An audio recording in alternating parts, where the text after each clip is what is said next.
السلام عليكم ورحمة الله وبركاته متابعينا الأعزاء، وأهلا ومرحبا بكم في قناة يلا كورة. جنون وحرقان عمرو أديب ورضا عبد العال بعد مباراة النادي الأهلي والمقاولون العرب، تغريد منفردا بصدارة الدوري المصري الممتاز. هنشوف مع بعض رد فعل عمرو أديب ورضا عبد العال في تصريحات مهمة جدا تدل على حرقان هجاصين البليلة. عشان كده لازم تتابع الفيديو للنهاية عشان تعرف كل التصريحات. ولكن قبل ما نبدأ اضغط لايك ولا تنسى الاشتراك بالقناة ليصلك كل جديد.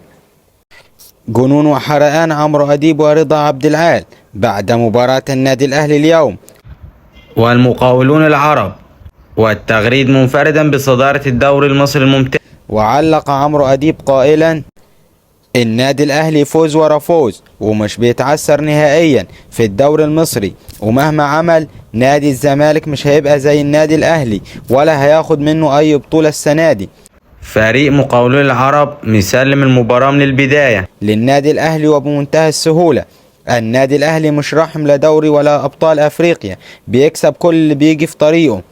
النادي الأهلي بيدوس على الكل في طريقه، ومفيش أي حد قادر يوقف النسر الأهلاوي يا جماعة.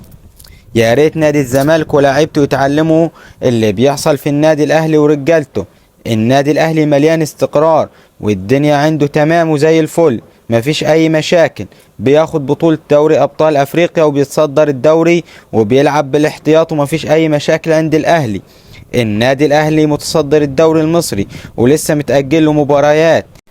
الأهلي بايله عايز يضمن درع الدوري في الجزيرة قبل ما الدوري يخلص. مباراة جيدة جدا للنادي الأهلي، عرف يخرج بالنقاط الثلاثة بأقل مجهود.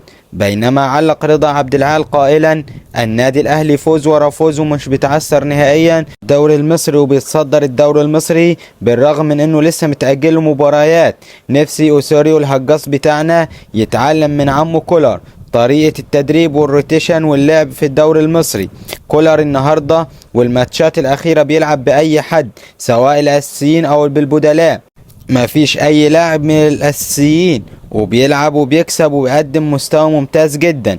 إنما أوسوريو الهجاص بيلعب بالتيم الأساسي وقصاد فريق تعبان، ولا في أداء ولا في مكسب.